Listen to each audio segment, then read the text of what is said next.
মানুষ কেন পেয়ে থাকে কুকুরের জন্ম? কোন পাপের কারণে মানুষকে কুকুর হয়ে জন্মাতে হয়? এই ভিডিওটিতে আপনারা এই সম্বন্ধেই জানতে চলেছেন। ভিডিওটিকে শুরু করার আগে বন্ধুরা, আপনারা যারা আমাদের চ্যানেলটিকে এখনো সাবস্ক্রাইব করেননি তারা অবশ্যই আমাদের চ্যানেলটিকে সাবস্ক্রাইব করে নিন। তবে চলুন শুরু করা যাক। বন্ধুরা, আমাদের ধর্মগ্রন্থে জীবনের সঙ্গে সঙ্গে মৃত্যুর পরে আত্মা কোন যোনিতে জন্ম নেবে তারও বিস্তারিতভাবে আলোচনা করা হয়েছে। এমন মনে করা হয় যে মানুষ তার কর্মের অনুসারেই মৃত্যুর পরে পরের জন্ম পেয়ে থাকে। যদি কোনো মানুষের পাপ না বরাবর হয় তাহলে সে ব্যক্তিকে এই পৃথিবীতে আর দ্বিতীয়বার জন্ম নিতে হয় না, কেননা সেই ব্যক্তি মোক্ষকে প্রাপ্ত করে ফেলে। কিন্তু যেসব মানুষরা খারাপ কাজ করে, অধিক পাপ করে, তাদেরকে প্রেত যোনিতে না পাঠিয়ে এমন একটি যোনিতে জন্ম দেওয়া হয় যে সে যেন কখনোই তার কষ্টকে প্রকাশ করতে না পারে, আর তার সাথে সাথে তাকে যেন নিজের মলমূত্র খেয়েই বড় হতে হয়, বিভিন্ন জায়গা লাথি খেতে হয় এবং মানুষ যেন তাকে লাথি মেরে তাড়িয়ে দেয়, যেমন কিনা একটা কুকুরের সাথে হয়ে থাকে। জি হ্যাঁ বন্ধুরা, আজ আপনাদের জন্য আমরা এমন একটি সত্য ঘটনায় আধারিত গল্প নিয়ে এসেছি যেখানে একটি ঘায়েল কুকুর ভগবান শ্রীরামের থেকে নিজের ন্যায় প্রার্থনা করেন। আর এই গল্পটির শেষে আপনারা জানতে পারবেন মানুষের কুকুর হয়ে জন্মানোর কারণ সম্বন্ধে। তো চলুন শুরু করা যাক ভিডিওটিকে। রামায়ণের সময়ের কথা ছিল, ভগবান রাম অযোধ্যায় বসে রাজ্য পরিচালনা করছিলেন। রাজ দরবারে যখন তিনি সবার জন্য ন্যায় করছিলেন, তো সেই দিনের জন্য ন্যায় করা শেষ হয়ে গেলে তিনি লক্ষ্মণকে বললেন, লক্ষ্মণ, বাইরে থেকে দেখে আসো, কেউ এখনো বাকি নেই তো।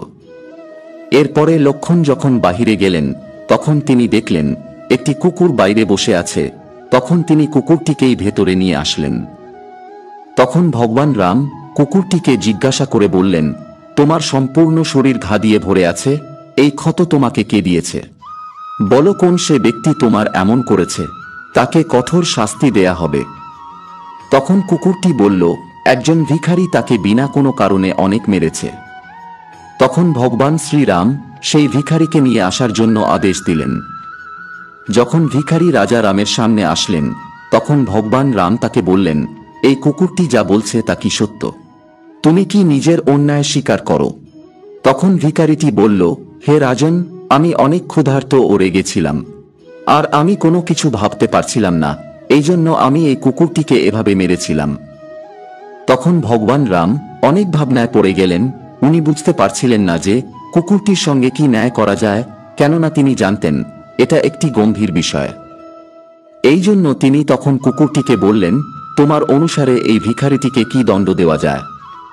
রাজা রামের এই জবাব শুনে সব মন্ত্রীগণ বললেন, মহারাজ, আপনি এটা কি করছেন? ভগবান রাম তাদেরকে শান্ত হতে বললেন। তখন কুকুরটি ভগবান রামকে বললেন, এই ব্যক্তিটিকে কালিনগড় মঠের ধর্মগুরু বানিয়ে দেয়া হোক।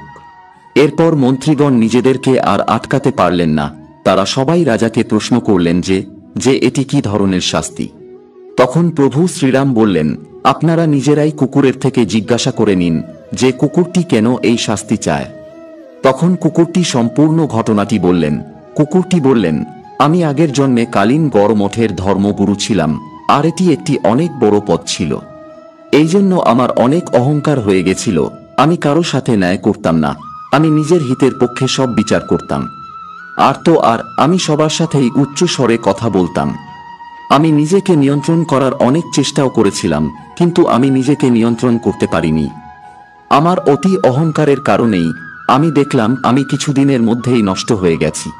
সমাজে আমার বদ ও খারাপ আচরণের কথা ছড়িয়ে পড়ে, যা আমার জন্য জীবিত থাকাকালীন মৃত্যুর থেকে কম কিছুই ছিল না।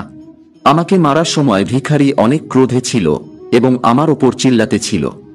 এই জন্য ধর্মগুরু হওয়ার পরে যখন সেও শক্তি পাবে, সেও নিজেকে এভাবেই বিনাশ করে নেবে, যেমনভাবে আমি নিজেকে করেছিলাম। তো এই গল্পটি শুনে আপনারা কি বুঝতে পারলেন কালিনগড়ের ধর্মগুরুকে কেন কুকুরের যোনি প্রাপ্ত হয়েছিল? যদি কোনো মানুষের কুকুরের মতো ভাব সবসময় হয়, আর যদি সুযোগ আসার পরেও সে নিজেকে না শুধরায়, আর যদি তার ভাবনা সেই প্রাণীর মতোই সর্বদা থাকে, তাহলে তাকে পরজন্মে সেই প্রাণীকুলেই জন্ম নিতে হয়।